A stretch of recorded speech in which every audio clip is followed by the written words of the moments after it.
Fundamentally, American people don't want war. No people want war. There's a revulsion. As Howard Zinn said, if there's a human instinct about war, it's not to make war, as the political scientists tell us. It's to be repulsed by the idea of killing someone. It's to recoil in horror at the idea of cities being blown up. So this notion of love, of instinct, of connections and bonds between people is not a rational construction that we can count with numbers. It's a thinking with the heart.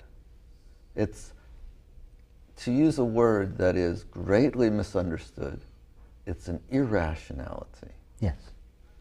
But remember, love is irrational. Freedom is irrational. And the very term irrational, used as a pejorative term, as a harmful thing to descriptive, is a way of elevating the so-called rational, which we all know led to the death camps in Nazi Germany, leads to weapons of mass destruction, leads to technology devoid of love.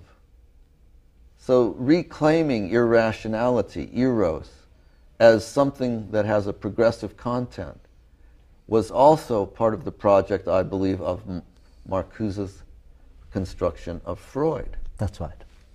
Freud, after all, compared himself to Columbus. He discovered a new continent.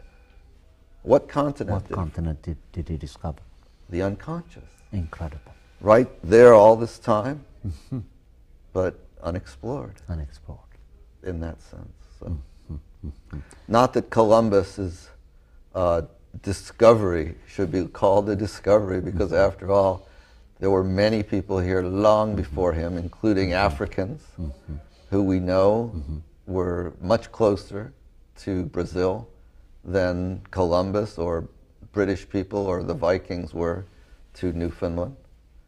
We know that the Mansa Musa set out hoping to somehow locate his brother Abu Bakr II.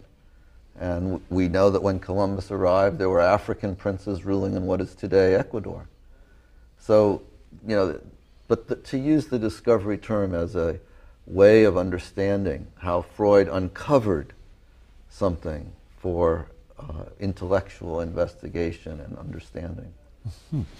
George, you've also written quite compellingly against globalization, which I think, correct me if I'm wrong, is a continuation of what your teacher Herbert Marcuse called the irrationality of the whole, by which you could conceivably mean, if you were to extend that argument to globalization, that the globalization project itself seems to be motivated by some kind of irrationality.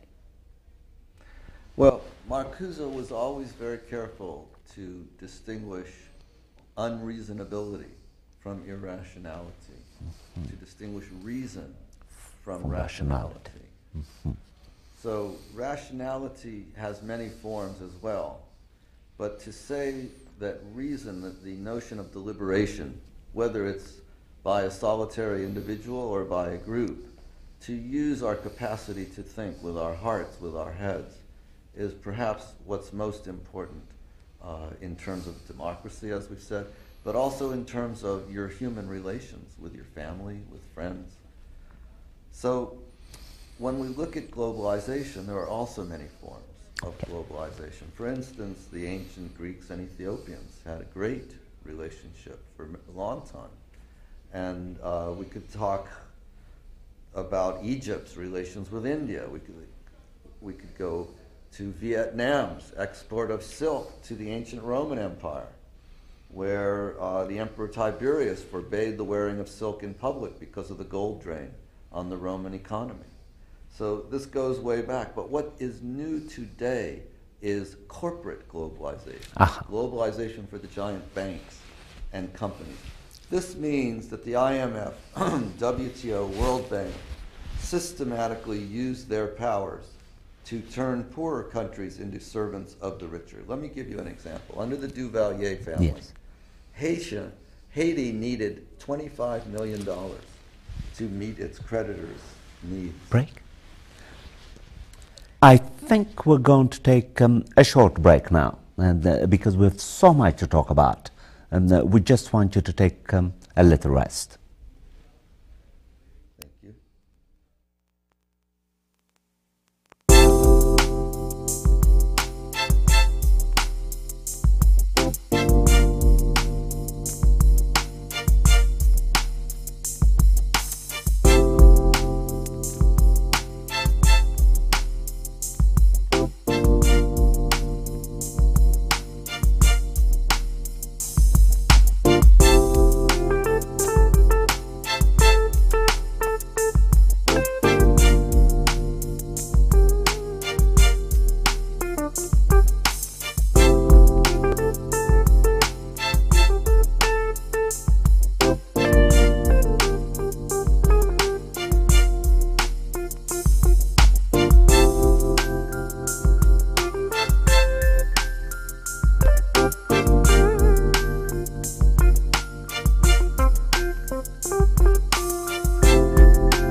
George and I are back.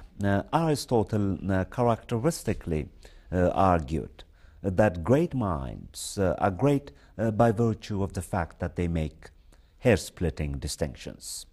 I had asked my guest, based on my understanding of his compendious work on globalization, what he thought of globalization, and my guest was carefully distinguishing globalization positively understood and globalization as it could conceivably be negatively critiqued. We're going to continue that promising conversation now.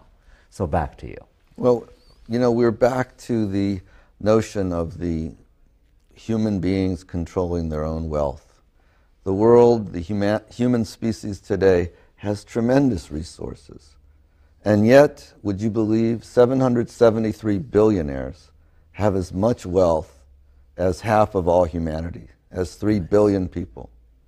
And in the planet today, there are every day 25,000 children under the age of 5 that die of unnecessary causes. It's an atrocious injustice. If anyone dares to speak of democracy in that kind of a situation, they misuse the term. It's in that sense then, following Marcuse, that we could compellingly argue that this whole, this globalization whole, this particular modality of it is irrational. Is irrational or unreasonable? Or unreasonable. Unreasonable, and that's right. The simple fact is that there are institutions that run the world economy that are not democratically controlled in any sense of the word. They don't even claim to be democratically controlled. The World Bank, the International Monetary Fund, and the World Trade Organization. These organizations work on behalf of large corporations in the wealthy countries. Let me give you some examples of how they work. Now, Tedros, if you or I wanted to buy a house, we would have to ask a bank to lend us the money. And I think many people are familiar with that difficult kind of process we must go through. If a country wants to build an airport or